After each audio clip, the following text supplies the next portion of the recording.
أعراض صداع السعال، هذا وموضوعنا القصير لهذا اليوم إن شاء الله. 1. يبدأ فجأة مع السعال أو أي نوع آخر من الإجهاد وبعدها مباشرة. 2. يستمر عادة لمدة من بضع ثوان إلى بضع دقائق، وقد يستمر أحيانا لمدة تصل إلى ساعتين. 3. يسبب ألما حادا أو مبرحا أو طاعنا أو يشبه الانفجار.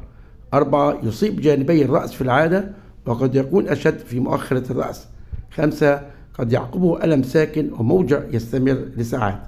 غالبا ما يصاحب حالات صداع السعال الثانوية صداع مع السعال فقط، ولكن قد تتعرض أيضا نوبات صداع تمتد لفترة أطول، الدوار، فقدان الاتزان، الإغماء، طنين الأذن أو فقدان السمع، الرؤية الضبابية المزدوجة أو المزدوجة الرعاش.